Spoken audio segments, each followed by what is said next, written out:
دنیا میں انسان اس کے پاس دو شہوتیں ہیں. شہوت کہتے ہیں برائی کرنے کی خواہش. ایک زبان کی شہوت ہے اور ایک شرمگاہ کی شہوت ہے. یہ دونوں چیزیں انسان کو حرام کاریوں میں مبتلا کر دیتی ہیں. زبان کی شہوت کیا ہے؟ یہ نئی نئی چیزیں کھانا پسند کرتی ہے. اس کو جس چیز کی لت لگ جائے، چٹخارے جس کو کہتے ہیں، تو پھر یہ ہلکی پھلکی چیزوں پر صبر بھی نہیں کرتی. اور یہ زبان کی شہوت اس کو حرام حلال سب بھلا دیتی ہے. جب انسان کو چٹ لگ جائے کسی چیز کے کھانے کی، تو پھر اب وہ یہ نہیں دیکھتا کہ یہ جو چیز میرے پاس کھانے کی آ رہی ہے وہ چوری کی ہے، حلال ہے یا حرام ہے. میاں گوشت کھانے کی خواہش ہو گئی تو یہ تحقیق کرنا بھی چھوڑ دیا، آخر یہ ذبح کیا ہوا ہے یا مرا ہوا ہے، کچھ پتہ نہیں. میں نے اس سے قبل بھی کئی مرتبہ اعلاناً یہ کہا ہے، ممبئی کی سرزمین پر ایک ہوٹل والے پیزا بیچ رہے ہیں، اور جو نان ویج پیزا ہے مسلم ہوٹل ہے، کھانے والے لے بھی جا رہے ہیں، پیزا کا شوق ہے. بعد میں پتا چلا کہ ہوٹل کا مالک خنزیر کا گوشت بیچتا ہے.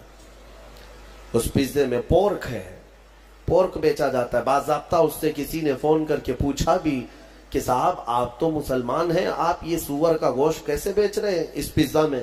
اس نے کہا جسے کھانا ہے وہ کھائے، میں جو نہیں کھانے والے ان کو نہیں بیچ رہا ہوں. ہمارے پاس کھانے والے بہت سارے آتے ہیں، ان کے لیے میں بیچ رہا ہوں. نعوذ باللہ من ذالک. یہ زبان کی شہوت ہے.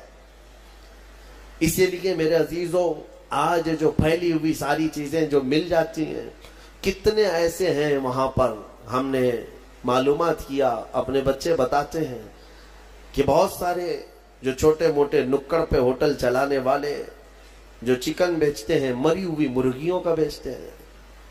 اور باضابطہ کچھ ہوٹل والے یا جو نکڑ پہ چلانے والے لوگ ہیں، وہ دوسروں کو یہ ٹک بھی دیتے ہیں کہ میاں اس طرح کا گوشت لاؤ، پروڑے گا، بہت آسان ہے، بہت سستے میں ہو جائے گا.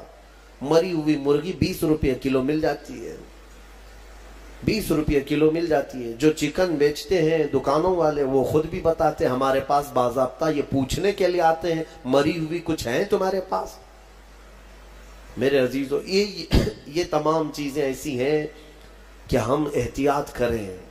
اور زبان کی شہوت ان سب حرام چیزوں میں لگا دیتی ہے. دوسری شہوت ہے شرمگاہ کی. یہ نہایت ہی خطرناک ہے، جو زنا تک لے جاتی ہے. اور یہ شرمگاہ کی شہوت انسان کو تباہ و برباد کرتی ہے. حدیث رسول ہے، میرے آقا صلی اللہ علیہ وسلم نے فرمایا، جو زنا کرتا ہے اس وقت اس کا ایمان اٹھا لیا جاتا ہے. ایمان کے ساتھ کوئی زنا کر ہی نہیں سکتا. ایمان کی حالت میں کوئی زنا میں مبتلا ہو ہی نہیں سکتا. جس وقت وہ زنا میں مبتلا ہو اس کا ایمان اٹھا لیا جاتا ہے.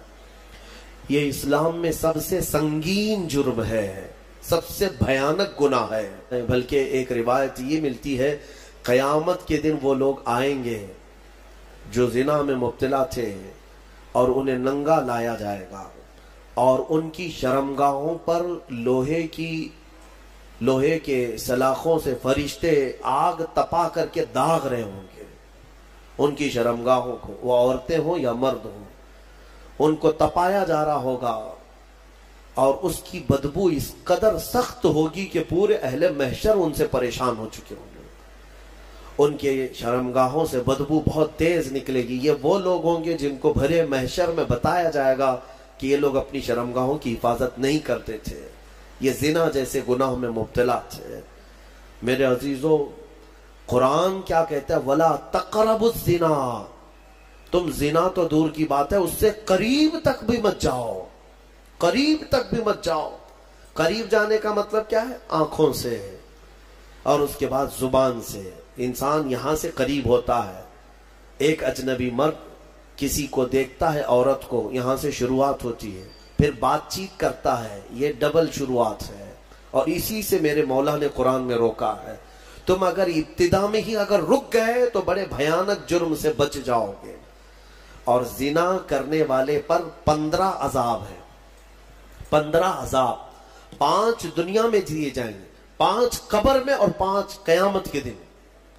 5 جو دنیا میں دیے جائیں گے وہی سخت ہیں کہ اس کے چہرے کا نور ختم کر دیا جائے گا، اس کا رزق ہٹا دیا جائے گا. اس کی اولاد سے صالح اولاد ختم کر دی جائے گی، نسل خراب ہو جائے گی۔ زنا کے جو 5 عذاب ہیں دنیا میں وہی سخت ہیں، چہرہ بگڑ جائے گا، بارونق نہیں ہوگا چہرہ، بے رونق ہو جائے گا، رزق میں کٹوتی، بے برکتی آ جائے گی۔